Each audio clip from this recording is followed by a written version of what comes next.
Assalamualaikum warahmatullahi wabarakatuh. Perkenalkan, nama saya Retno Sri Wahyuni sebagai mahasiswi dari IAIN Batu Sangkar dengan NIM 2130110014 dengan jurusan Tadris Kimia semester 1. Baik, untuk video kali ini saya akan menjelaskan materi tentang larutan. Nah, adapun tujuan kita kali ini untuk melakukan praktikum larutan, yaitu yang pertama untuk mengetahui kepolaran beberapa senyawa. Yang kedua adalah untuk mempelajari faktor-faktor apa saja yang mempengaruhi kecepatan pelarutan. Yang ketiga yaitu untuk membuat suatu larutan dengan konsentrasi tertentu. Yang kedua yaitu landasan teori. Istilah like dissolved like merupakan asas umum kelarutan, di mana senyawa ion dan polar akan larut pada pelarut polar, dan senyawa nonpolar akan larut pada pelarut nonpolar. Air adalah pelarut polar. Air melarutkan senyawa-senyawa ion seperti garam dapur NaCl dan senyawa polar seperti gula C12H22O11. Nah, pelarut nonpolar tidak bisa melarutkan senyawa ion dan senyawa polar. Nah, zat cair yang saling larut disebut dengan bercampur. Nah, proses pelarut hanyalah proses yang terjadi antara pelarut dengan partikel zat terlarut. Zat cair yang larut satu sama lain disebut dengan bercampur. Proses pelarutan hanyalah terjadi antara pelarut dengan partikel zat terlarut. Nah, jumlah zat terlarut dalam suatu larutan disebut dengan konsentrasi. Konsentrasi dapat dinyatakan secara kualitatif dengan istilah encer atau pekat. Nah, konsentrasi zat terlarut dalam larutan dapat dinyatakan dalam beberapa satuan, yaitu normalitas dengan lambang N besar, molaritas dengan M besar, molalitas dengan lambang M kecil, persen berat W per W, volume persen V per V, fraksi mol X, part per million ppm. Dalam percobaan ini satuan konsentrasi yang akan digunakan adalah molaritas M besar, molalitas M kecil, dan persen berat. Kemolaran adalah salah satu cara menentukan konsentrasi larutan secara kuantitatif. Konsentrasi molar didefinisikan sebagai jumlah mol zat terlarut per liter larutan. Konsentrasi molar disebut juga kemolaran atau M besar, dapat dinyatakan sebagai M sama dengan N per V, atau molaritas sama dengan normalitas per volume. Jumlah zat terlarut dalam suatu larutan disebut dengan konsentrasi. Nah, konsentrasi dapat dinyatakan secara kualitatif dengan istilah encer atau pekat. Konsentrasi zat terlarut dalam suatu larutan dapat dinyatakan dalam beberapa satuan, yaitu normalitas N, molaritas M besar, molalitas M kecil,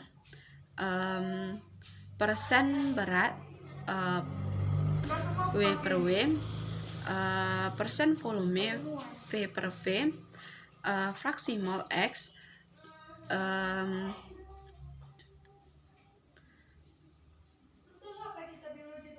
part per million ppm.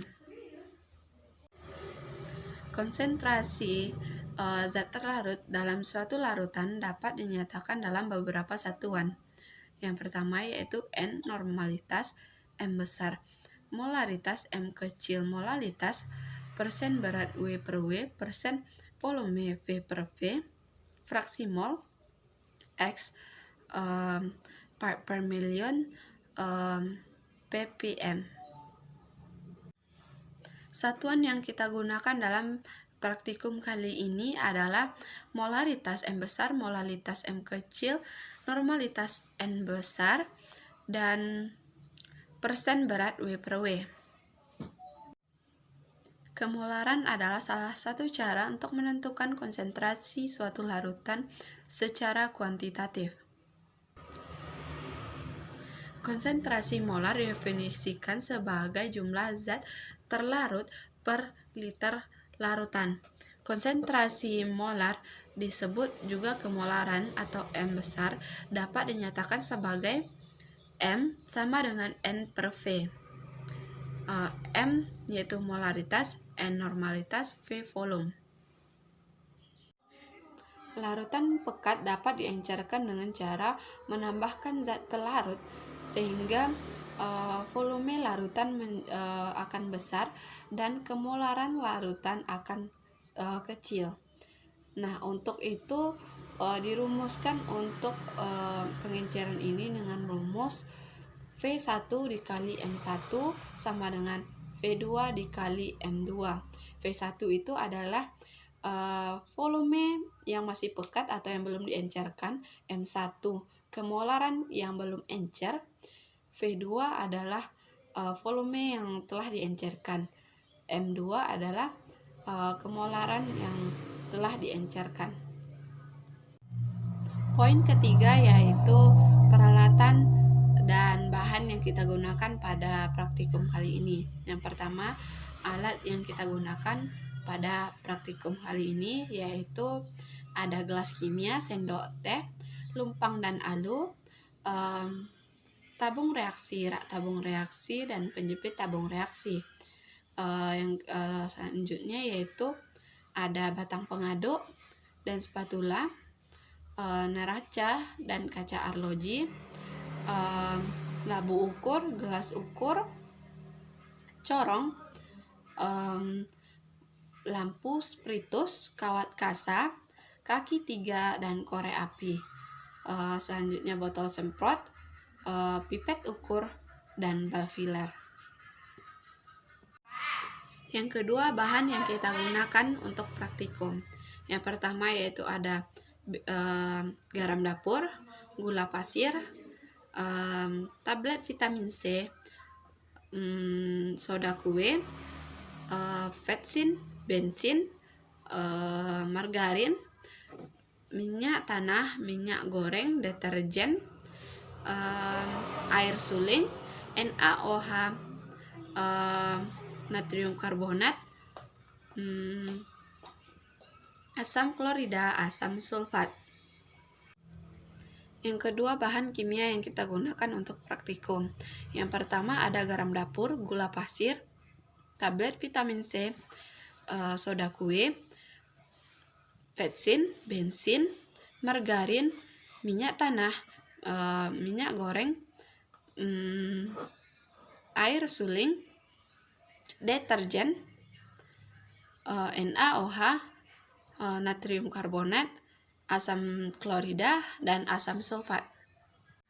Yang kedua yaitu bahan kimia yang kita gunakan. Yang pertama ada garam dapur, gula pasir, tablet vitamin C, soda kue, vetsin, bensin, margarin, minyak tanah, minyak goreng, deterjen, air suling, NaOH, natrium karbonat, asam klorida, dan asam sulfat. Keempat, prosedur kerja. Yang pertama yaitu untuk prosedur kerja kemolaran senyawa. Yang pertama yaitu masukkan 100 ml air ke dalam gelas kimia. Yang kedua yaitu masukkan 1 sendok teh garam dapur ke dalam gelas. Lalu aduk secara konstan dan diamkan sejenak. Yang ketiga yaitu perhatikan perubahan yang terjadi, apakah ada endapan atau tidak.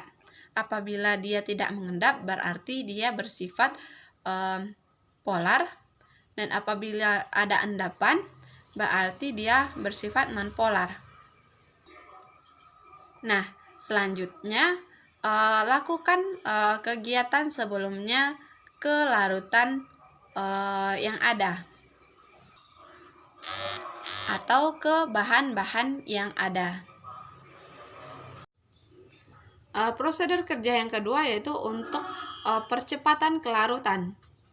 Yang pertama sekali yaitu buatlah penagas air, kemudian isi gelas piala dengan 50 ml air, lalu masukkan 3 tabung reaksi ke dalam masukkan 3 tabung reaksi yang telah berisi 4 ml air suling ke dalam gelas piala.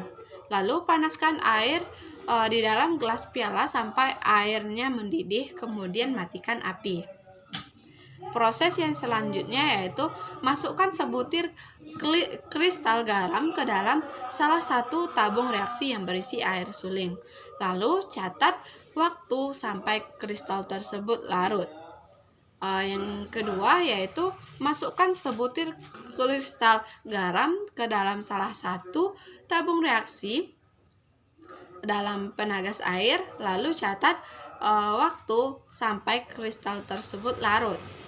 Yang ketiga yaitu masukkan sebutir kristal garam ke dalam tabung reaksi dalam penagas air, lalu aduk terus-menerus, lalu catat waktu sampai kristal tersebut larut. Yang keempat yaitu giling kristal garam dengan lumpang, lalu masukkan bubuk garam tersebut ke dalam tabung reaksi yang satu lagi dalam penagas, lalu aduk dan catat waktu sampai bubuk garam tadi larut. Prosedur yang ketiga yaitu membuat larutan. Yang pertama yaitu molaritas dengan lambang M besar. Yang pertama yaitu membuat 100 ml larutan NaOH dengan konsentrasi 1 molar.